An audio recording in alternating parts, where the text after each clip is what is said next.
Yes, good afternoon. Sav here from Football Heritage TV. When they say it's never a dull moment at Tottenham Hotspur, I don't know if they do say that. I say it all the time, my mates. It's never dull. Spurs are the only team that could have a really good start to the season and in the space of about a week, completely mess it all up and just implode. And listen, some people might say that's a bit reactionary and it hasn't happened yet. But Spurs are in an injury crisis. Spurs are losing players to injuries, to suspensions at a rate of knots. And why? Why? We'll look into it. So the news this morning that James Maddison is going to be out until January at least, according to Ange Postecoglou. Van der Ven is out until January at least. Romero has got a 3-game ban. Udogie's got a 1-game ban. You've got Papa Sarr, who is 2 yellow cards away from a suspension. Basuma is 1 yellow card away from a suspension. Perisic is out for the season. Ryan Sessegnon's injured. Richarlison's just gone under the knife. It's going to be tough. Let's be brutally honest. This is going to be the test of the Spurs squad. This is what people talked about in the summer. Have we done enough? For me, we bought 3 first-team players and forgot the rest. That was my frustration at the time. And unfortunately, it looks like that is coming true.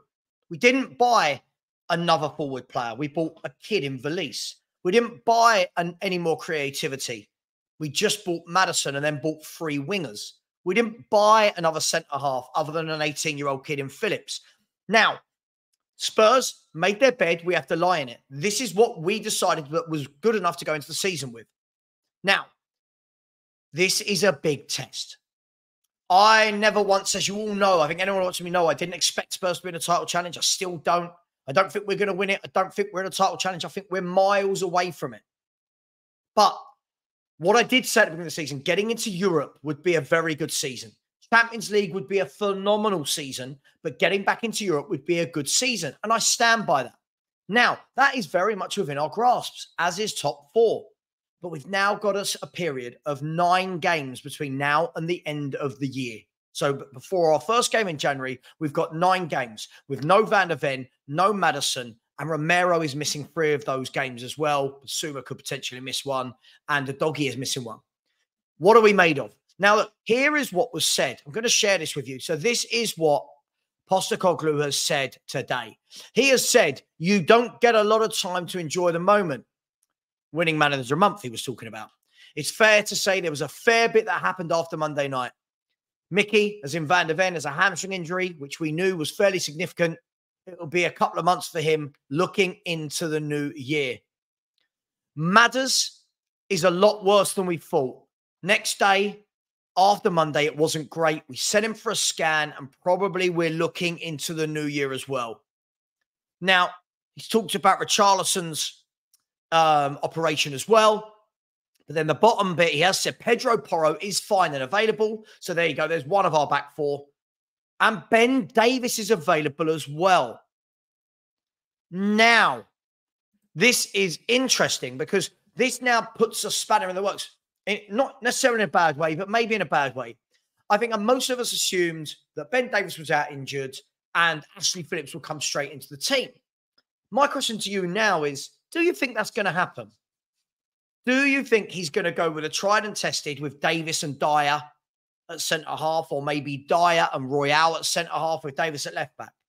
Can we possibly play that high line we normally play with Davies and Dyer and Royale as 3 of our 4?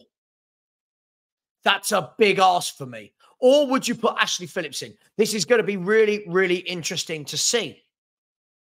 Now,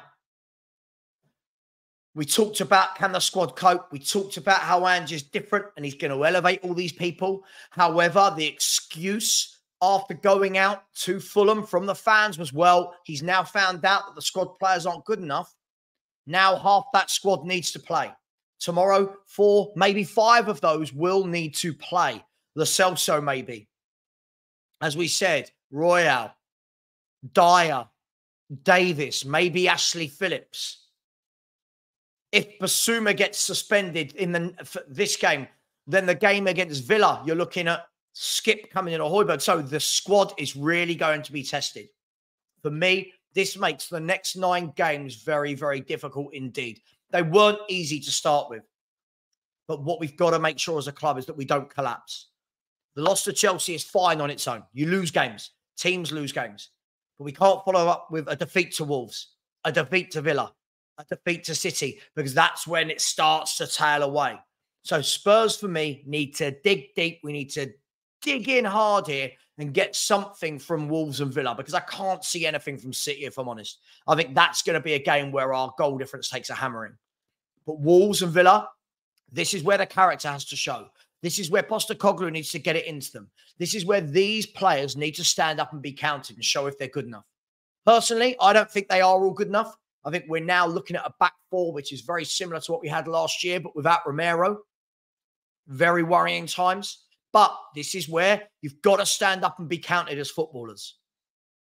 Now, let me know. What I'd like to know is just give me an answer in the comments. Between the next 3 games, how many points do you think we'll get? So it's Wolves away, Villa at home, Man City away. How many points do you think we'll get? And also, I'd be interested to know, after the next 9 games, what position will Spurs go into the new year, what position will we be in? We're currently 2nd. What position will we be in come the 1st of January? Now, the next thing I wanted to talk about is something that was said by David Ornstein. Now, I'm going to share this with you.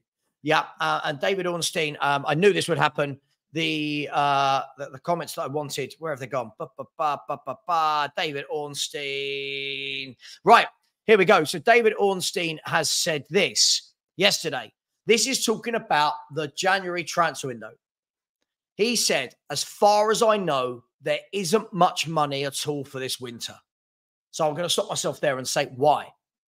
Why is there not much money for this winter? How can Tottenham Hotspur not have money? We'll come back to that. Spurs knew Kane was likely to leave and spent much of the money they would end up receiving for him in advance, which is what I think a lot of people said, as opposed to those people going, oh, well, we've still got Harry Kane money. I think we know how Tottenham work by now. Anyone that doesn't know how Tottenham work, this is how Tottenham work. We weren't just going to go and spend all that money on Maddison, Van der Ven, etc., unless we knew we were getting money in from Kane, which is why we knew Kane was going, right?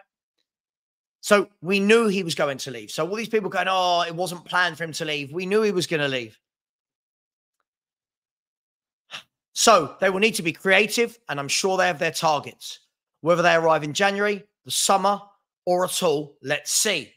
There were players they wanted to shift in the summer to create space for new faces, only to see them stay put. I think they may have wanted another centre-back, so that's one to watch and could be even more pressing if Van der Ven is ruled out for a prolonged period. So let's break that statement down. First and foremost, why is there no money? Why is there little funds from Tottenham Hotspur who make money hand over fist every year?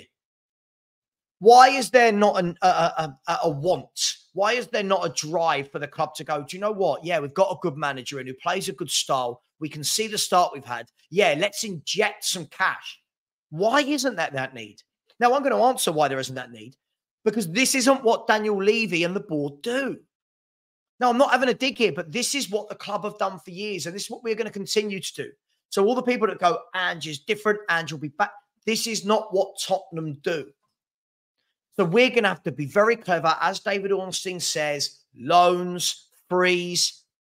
But again, I'll ask you this. For a team where fans have been talking about title challenges and winning titles, loans and frees, that's not where you win titles. That's not how you grow to compete with the likes of Man City and Liverpool, is it?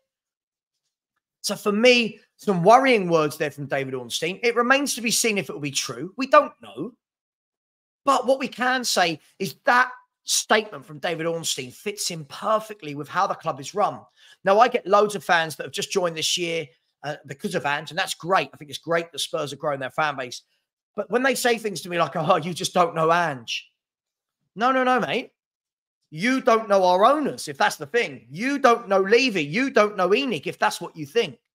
Oh, Ange will get his way. Will he? Remains to be seen.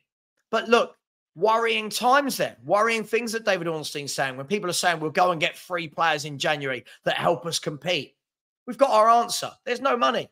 There's little money. So if that proves to be true, you have to ask the question again. You bring in a manager with a good philosophy, a good ethos, who's driving us in the right direction. And of course, Ange is taking us on a journey like this. Of course he is. He's a quality manager. Why wouldn't they back him? Why wouldn't they dip into their pockets for one time and go, there's 100 million, there's 80 million? We'll see. Listen, it's been a brilliant start to the season. And big up again. Well done, winning manager of the month for the third month in a row. It's now going to get very tough for Spurs. January window fast approaching. Suspensions, injuries, everything that we worried would happen has happened. Spurs, what are you made of? Leave a comment. Let me know and join me live at 5 p.m. as I go through the Wolves game. We look at the team news. We look at what Wolves have got and what will the outcome be. Thanks, everyone. And as always, please like, please subscribe. Thank you for watching. And come on, you Spurs.